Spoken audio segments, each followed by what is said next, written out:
अस्सलाम वालेकुम एवरीवन, मैं हूँ आयशा। मैं है इट्स अ शॉर्ट वीडियो और आज मैं आप लोगों से ये कहना चाहूँगी कि साइकोलॉजिकल रिसर्चेस बताती हैं कि जितने भी ज़हनी मसाइल हैं उनकी सबसे बड़ी वजह इंसान के अंदर का बैठा डर है। और डरों में सबसे बड़ा फियर है ज़िंदगी का सबसे बड़ा रोग कि क्या कहेंगे लोग। लोग क्या कहेंगे, ये बात हमारे बच्चों, बड़ों, औरतों, मर्दों सबके अंदर पाई जाती है और ये मेगा फियर बनता जा रहा है। और मुझे लगता है कि अगर हम इस बात को समझ लें कि हमारे इस दुनिया से चले जाने के बाद, मर जाने के बाद, हमारे प्यारे, हमारे अपने लोग कितनी आसानी और कितनी जल्दी से हमें भूल जाएंगे और अपनी ज़िंदगी में फिर से मसरूफ़ हो जाएंगे, तो हम लोगों को इम्प्रेस करना और लोग क्या कहेंगे इस बात की फ़िक्र करना छोड़ देंगे।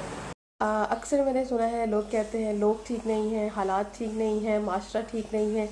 तो मुझे लगता है कि हमें ये भी सोचना चाहिए कि हम भी तो इस माशरे का ही हिस्सा है, हम भी लोगों में ही शामिल हैं। और जब हम ये कहते हैं कि लोग ठीक नहीं हैं तो हमें अपने आप को ठीक करना चाहिए। अगर हमें लगता है कि लोग झूठ बोलते हैं तो हमें सच बोलना शुरू करना चाहिए। अगर हमें लगता है कि लोग इदारों में बैठ के अपना काम ठीक से नहीं कर रहे, तो जिस सीट पे बैठ के हम काम करते हैं, जो हमारी जॉब है, हमें वहाँ पर ईमानदारी से काम करना चाहिए। अपने रिश्तों में प्योर होना चाहिए।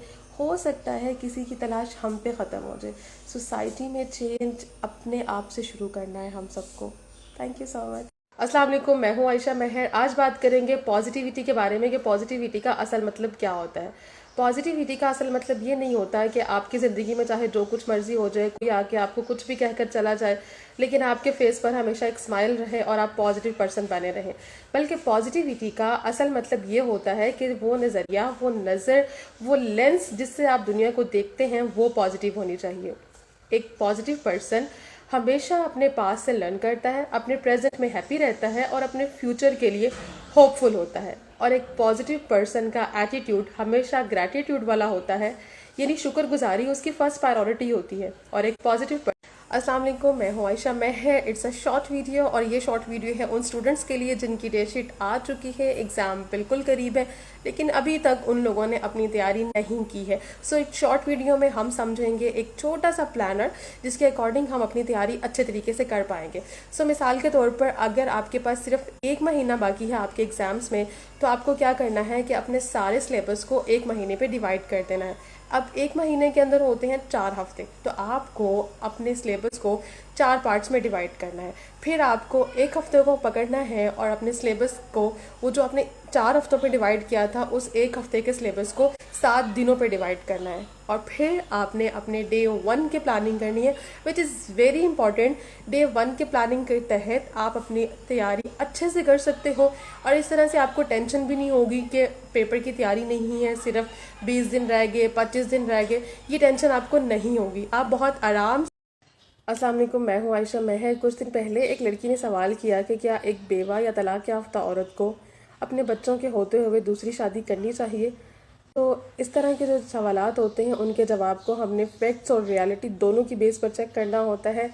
फैक्ट्स की बात करें तो मर्द को औरत की और औरत को मर्द की हमेशा ज़रूरत होती है। दोनों ही एक दूसरे को हमेशा सोशली, इमोशनली और फिज़िकल सपोर्ट देते हैं। इसलिए आप किसी भी कंडीशन में हो, किसी भी एज में हो, आपको शादी करनी चाहिए, ये आपका राइट है। और जहाँ तक रियलिटी की बात है तो पाकिस्तान में ये चीज़ थोड़ी सी मुश्किल है क्योंकि यहाँ पर इसका ट्रेंड इतना ज़्यादा नहीं है। और इसके अलावा आपकी सिचुएशन पे भी डिपेंड करता है कि क्या आपकी फैमिली आपको सपोर्ट करती है, आपके बच्चे इस चीज़ को कबूल कर सकते हैं और क्या जैसा आप चाहती हैं, सोचती हैं, वैसा परफेक्ट मैच आपके पास मौजूद है। ये सारी चीज़ें आपके ज़ाती मामलात से ताल्लुक़ रखती हैं, लेकिन फैक्ट्स की बात करें तो जी आपको करनी चाहिए। अस्सलाम वालेकुम, मैं हूँ आयशा मेहर। आज बात करेंगे पॉजिटिविटी के बारे में कि पॉजिटिविटी का असल मतलब क्या होता है। पॉजिटिविटी का असल मतलब ये नहीं होता है कि आपकी ज़िंदगी में चाहे जो कुछ मर्जी हो जाए, कोई आके आपको कुछ भी कहकर चला जाए, लेकिन आपके फेस पर हमेशा एक स्माइल रहे और आप पॉजिटिव पर्सन बने रहें। बल्कि पॉजिटिविटी का असल मतलब ये होता है कि वो नज़रिया, वो नज़र, वो लेंस जिससे आप दुनिया को देखते हैं वो पॉजिटिव होनी चाहिए। एक पॉजिटिव पर्सन हमेशा अपने पास से लर्न करता है, अपने प्रेजेंट में हैप्पी रहता है और अपने फ्यूचर के लिए होपफुल होता है। और एक पॉजिटिव पर्सन का एटीट्यूड हमेशा ग्रैटिट्यूड वाला होता है, यानी शुक्रगुजारी उसकी फर्स्ट प्रायोरिटी होती है। और एक पॉजिटिव पर्सन कभी भी गिव अप नहीं करता किसी भी मामले में।